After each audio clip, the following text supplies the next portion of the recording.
Hello दोस्तों, gas geyser की मैं 4 ऐसी सेटिंग बताऊंगा जब आप नल बंद करते हैं तब भी जो है इसकी लौ जलती रहती है।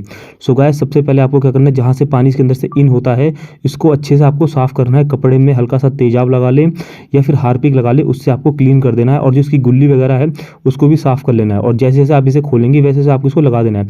तब भी अगर ये प्रॉब्लम दूर नहीं होता है तो सेकंड जो इसकी सेटिंग है उस पर आते हैं। जो दूसरी सेटिंग में आपको क्या करना है, जो इसकी गैस रिले होती है उसको आपको खोलना है। तो गैस रिले जो होती है वो सबसे नीचे होती है, यहाँ पे देख रहे हैं लगा हुआ है। और इसको खोलने के लिए जो प्लस वाले पेचकस होते हैं उसकी ज़रूरत पड़ेगा।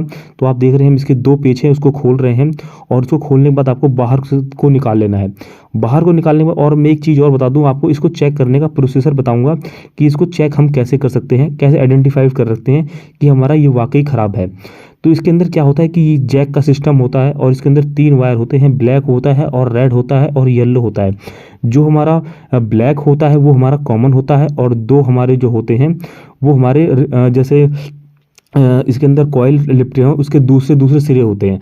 तो आपको चेक करने के लिए कंटिन्यूटी पे ब्लैक पे लगाना है। पहले पीली की रीडिंग्स देख लेनी है, रीडिंग आ रही है कि नहीं आ रही। उसके बाद हमारा रेड पे ला के रीडिंग नोट कर लेना है कि रीडिंग आ रहा है कि नहीं आ रहा है। तो हमारा ये कॉइल चेक हो जाएगा। उसके बाद आपको क्या करना है, इसको डाइट चेक करने के लिए इस पर क्या करनी है, पीले वाले पे और सॉरी एक तो ब्लैक वाले पे और रेड वाले पे आपको सप्लाई देनी है 3 वोल्ट की। अगर ये जो इसकी कॉइल आगे वाली जो नोब हमने खोला है ये अगर ये अंदर की तरफ दब जाता है समझ जाइए कि ये ठीक है। अगर ये नहीं दब रहा है तो समझ जाइए आपका ये ख़राब है या फिर जाम है। ये बिल्कुल सॉफ्ट होना चाहिए, टाइट नहीं चलना चाहिए। और आप देख रहे हैं कि इसको हम आगे का जो नुक होता है उसको हमने खोल लिया। खोलने में थोड़ा सा स्प्रिंग को आपको फैला लेना है और फैलाने के बाद थोड़ा सा सफाई करके इसको वापस से लगा देना है। अगर आपका ये वर्क कर रहा है तो आप इस थोड़ा सा स्प्रिंग को फैला के वापस लगा देंगे तो आपका ये चल जाएगा। तो ये हमारी दूसरी सेटिंग होती है। तो चेक करने का मैंने बता दिया है कि इसको कैसे चेक करते हैं। इसको डायरेक्ट 3 वोल्ट की सप्लाई दे सकते हैं, और जो हमारा माइनस होता है वो हमारा ब्लैक होता है और रेड वो होता है और हमारा प्लस होता है। तो आपको ब्लैक और रेड पे इसको 3 वोल्ट सप्लाई देंगे तो ये क्या होगा कि अपनी जो इसका आगे का ब्लैक वाला वो होता है मैग्नेट, ये पिचक जाएगा। तो अगर ये पिचकता है तो समझ जाइए कि ये काम कर रहा है। अगर ये नहीं पिचक रहा है तो ये नहीं काम कर रहा है। और दूसरी तरफ से इसे कैसे चेक कर सकते हैं, इसको चालू करना है। चालू करने के बाद हल्का सा ऊपर हल्की उंगली से इसको प्रेस करना है। जैसे ही अगर ये दब जाता है समझ जाइए कि ये सही है, अगर ये नहीं दबता है तो समझ जाइए ख़राब है।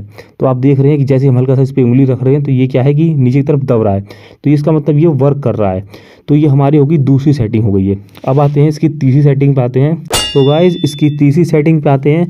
तीसरी सेटिंग में क्या होता है कि जो हमारा गैस गीजर के जो इनलेट लाइन होता है जहाँ से पानी इन होता है उसके ऊपर क्या होता है कि सेंसर लगा रहता है ब्लैक कलर का। वो कभी कभार क्या होता है कि वो शॉर्ट हो जाता है। शॉर्ट होने के कारण क्या है कि मशीन को ये पता चल जाता है कि हाँ भैया पानी तो आ रहा है, और पानी तो हमारा बंद रहता है, फिर भी मशीन को लगता है कि भैया पानी आ रहा है और इसे ऑन रखो, बंद होने मत दो। तो उस कंडीशन में क्या हो, आपको सेंसर को चेंज करना है। और सेंसर को चेक करने का एक तरीका मैं बता देता हूँ आपको कि आपको क्या करना है, गैस गीजर को लगे मतलब कि दीवार पे लगा है उसी टाइम आपको खोल लेना है। खोलने के बाद क्या करना है, जो सेंसर वाला जैक है उसको बंद कर देना है। और अगर सेंसर का जैक निकालते ही अगर वो सिस्टम बंद हो जा रहा है तो समझ जाना कि आपका जो सेंसर है वो डायरेक्ट हो रखा था, क्योंकि जैसे ही आपने उसको डिस्कनेक्ट किया वो बंद हो जाएगा। तो आपको समझ आ गया होगा कि ये जो तीसरी सेटिंग है वो क्या करनी है। और ये देख रही है मैं इसी सेंसर की बात कर रहा हूँ जो हमारा इनलेट लाइन में लगा रहता है। थोड़ा सा मैं इसको जूम करके दिखाता हूँ तो आपको अच्छे से समझ में आ जाएगा। तो आप देख रहे हैं कि इसके अंदर 2 वायर लगी रहती है और ये क्या होता है कि यही काम करता है। तो इसको आपको जैक को आगे से निकाल लेना है। अगर ये बंद हो जाता है तो समझ जाइए कि हमारा ये शॉर्ट हो गया था। इसको आपको नया डाल देंगे तो आपकी जो प्रॉब्लम है वो सॉल्व होगी।